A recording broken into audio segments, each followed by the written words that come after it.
The envelope appeared on Emily Carter's desk late on a Thursday afternoon, slipped beneath a stack of reports like it had something to hide, and when she noticed it, her first thought was that it didn't belong there because her name was handwritten in careful, confident strokes, not printed like everything else in the office, and as she opened it, the sounds of keyboards and phones seemed to fade, leaving only the soft hum of the building and the quiet pull of curiosity, because inside was a short note from Michael Reynolds, her boss, inviting her to private golf lessons that weekend, just the two of them, framed as professional development but carrying a tone that felt personal, and Emily felt a quick, unexpected rush that made her sit back in her chair and reread the words even though they were simple and clear, because Michael was not the kind of man who did things casually. He was respected, measured, married, and known for keeping firm lines between work and personal life.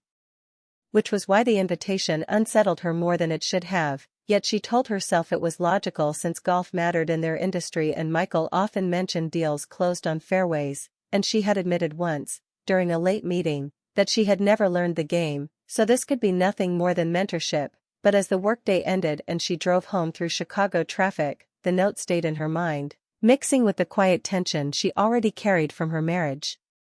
Because at home, life had become predictable with her husband Daniel, kind but busy, loving but often distant, their conversations circling schedules and chores rather than feelings, and when Daniel asked about her day over dinner, Emily almost mentioned the invitation but stopped, unsure why, choosing instead to say it was fine, just busy, and later that night, as she lay awake beside him, she wondered when honesty had started to feel complicated, and by Friday morning she had already decided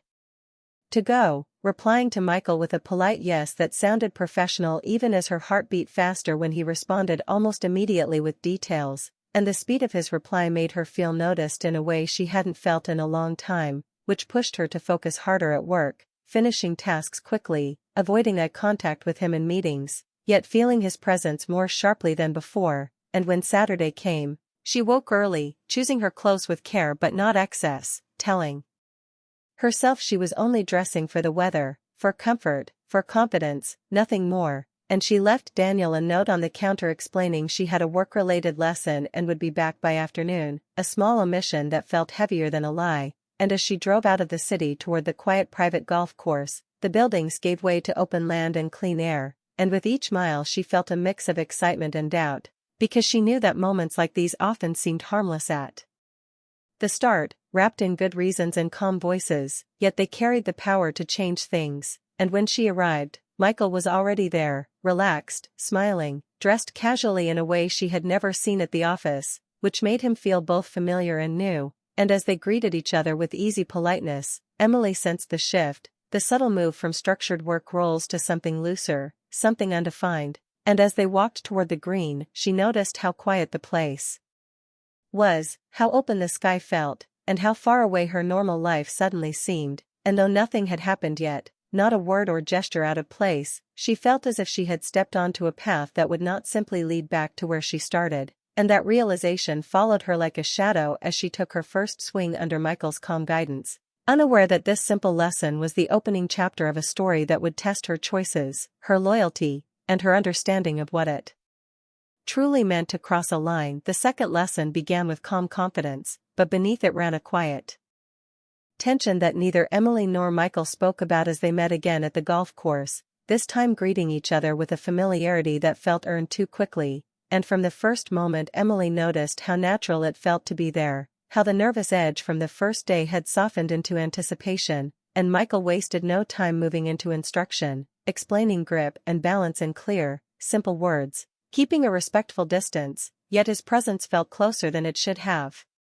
Not because of touch but because of attention, the kind that stayed focused, steady, and warm, and as Emily practiced her swings, missing more shots than she landed, she laughed at herself, surprised at how easy it felt to relax around him, and Michael laughed too, not mocking, but encouraging, telling her that golf was about patience and rhythm, about trusting yourself even when things didn't go right, words that seemed meant for more than the game, and between swings they talked, at first, about work, about clients and deadlines, but soon the conversation drifted into personal spaces without effort, Michael sharing stories about starting his career in New York, about the pressure of being seen as strong all the time, about how leadership could feel lonely even when surrounded by people, and Emily listened closely, feeling honored by his honesty, responding with pieces of her own life, talking about moving from Ohio to Chicago, about wanting more than stability, about feeling like parts of herself had slowly gone quiet over the years, and as the morning passed, the lessons became less structured, more like moments stolen between thoughts, and when Emily finally hit a clean, straight shot, Michael's face lit up with genuine pride, and in that brief shared smile, something shifted, a quiet recognition that went beyond teacher and student, and Emily felt it deeply, a warmth in her chest that made her look away first, suddenly aware of how dangerous that feeling could be.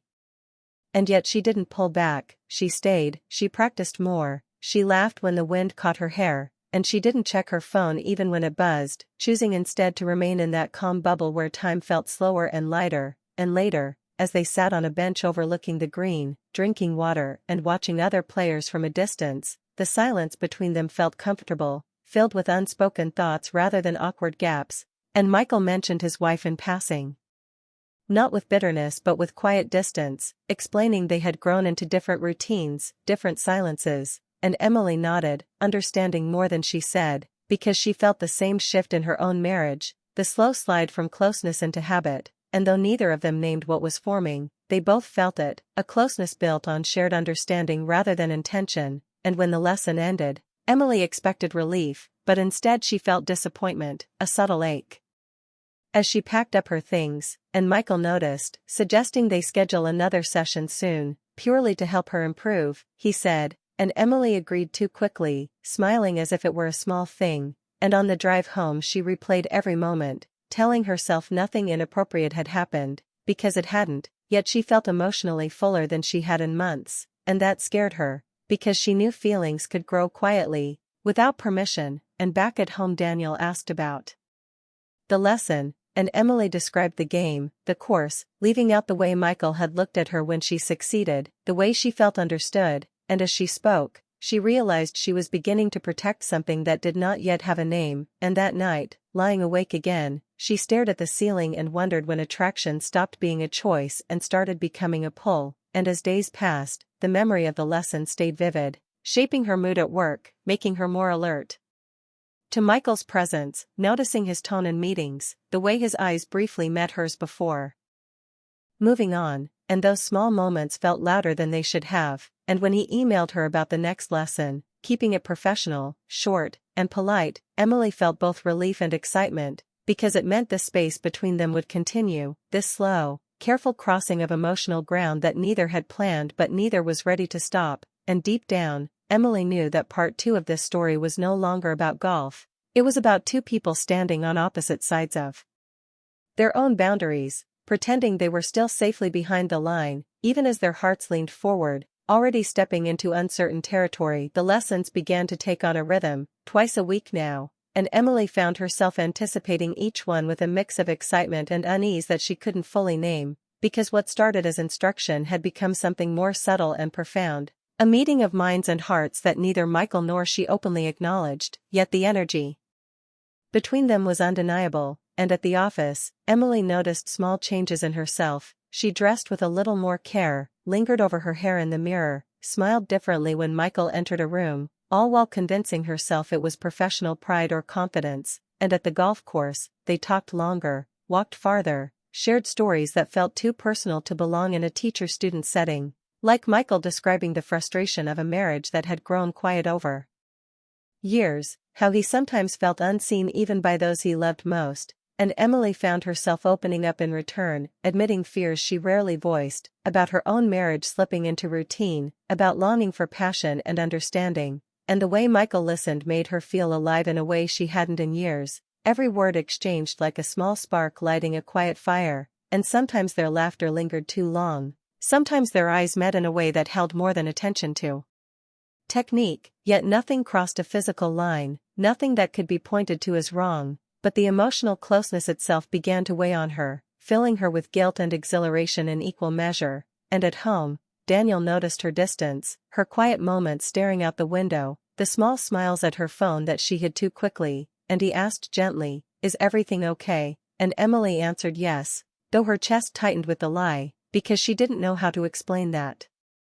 Her heart had found another space, a connection that was invisible but real, and as Michael began to pull back subtly, canceling a lesson here, rescheduling there, Emily felt a quiet panic, realizing she had grown dependent on those moments, that her week revolved around them, that she was falling in ways she hadn't intended, and the tension in the office grew too, a shift in tone as they navigated this unspoken bond, careful with words, careful with glances, and then came the afternoon when Michael spoke plainly, in the quiet of his office, away from the golf course, saying softly, "This can't go further." It already has, in ways that matter, and Emily felt her chest tighten as the words sank in, because she understood instantly, this wasn't about physical closeness, it was about emotional lines crossed, about intimacy shared in words and understanding, and suddenly the thrill of their connection turned heavy, painful, a weight of longing and regret, and later that evening, she returned home to find Daniel waiting, holding her phone where a message from Michael was still open, nothing explicit, but enough to confirm what he had suspected, and Daniel's voice was quiet, almost resigned. "I think you were falling in love with someone else," and Emily's tears came unbidden, because she could not deny it, could not explain it away, and she realized the enormity of what had happened, how easily hearts could drift, how trust could bend without a single touch, and as they sat together, the space between them filled with words unsaid, apologies unspoken, and the raw truth that love was fragile and complicated, and for Emily, the lessons were no longer about golf, no longer about swings and techniques, but about the fragile, aching edges of the human heart, about desire and loyalty, about longing that could not be named, and in that moment, she understood the full cost of emotional infidelity, the way it could grow quietly, invisibly, how it could change lives without dramatic gestures, and as the night deepened, she wondered how to reconcile love, commitment, and the undeniable pull she had felt towards someone who could never truly be hers, realizing that the most dangerous crossings were often the ones that began with trust, attention, and unguarded hearts. After the confrontation, life didn't return to normal, not for Emily, not for Daniel, and certainly not for Michael, because the quiet lines they had crossed left marks that no time could erase, and the lessons on the golf course had become memories that haunted and tempted at once. Lingering in Emily's mind as she tried to rebuild her marriage, sitting across from Daniel in counseling sessions where every word felt heavy with meaning, where apologies were exchanged and truths were laid bare, where she spoke of loneliness and longing, of attention she had received and hadn't expected, and Daniel listened, sometimes with tears in his eyes, sometimes with silence that spoke louder than any words, and slowly, painfully, they began to understand each other again, to map the fractures that had formed over years of routine, while Michael quietly removed himself from her daily life, resigning from the company, moving to Vancouver to be closer to his grown children, a deliberate step to keep distance, to respect boundaries that had already been crossed, and Emily heard about it secondhand, a mixture of relief and sadness settling in her chest, because she realized the lessons had ended not with a dramatic scandal, not with an affair, but with the quiet ache of what almost could have been. And sometimes she drove past the golf course alone, stopping at the edge, staring at the green, remembering the way sunlight had hit Michael's hair, the way he had smiled at her perfect shots, the conversations that had stretched into hours without any intention beyond connection, and she understood how dangerous emotional closeness could be, how the heart could wander quietly while the mind insisted on reason, and in those moments, she felt both regret and gratitude. Because she had learned something essential about herself, how deeply she could feel, how much she needed to be seen and heard, how fragile trust could be and how much courage it took to repair it, and as weeks turned into months, Emily and Daniel continued their work together, rebuilding their bond, learning to speak honestly about fears and desires, laughing again, holding hands, noticing the small things that had once gone unnoticed, and though shadows of the past remained, they were tempered by a renewed understanding. While Michael's absence became a quiet presence in Emily's reflections, a reminder of a connection that had been real, deep, and human, yet ultimately untouchable, and she realized that the story of their time together wasn't about guilt, or betrayal, or scandal, but about the invisible lines of emotion that people cross without intending to, about the fragility of trust, about the beauty and danger of being truly seen, and though she never returned to the fairway, though she never spoke to Michael again, she carried the lessons with her, the longing, the heartbreak, the closeness, the warning, and the gentle understanding that sometimes life changes quietly, not with a bang but with the soft, irreversible weight of emotion, and in the end, she understood that love and fidelity were not only about actions but about choices, and the hardest choice is often to stay, to rebuild, to forgive, to hold the heart gently while knowing it had almost wandered into another's hands. And as she looked out over her quiet backyard one evening, Daniel beside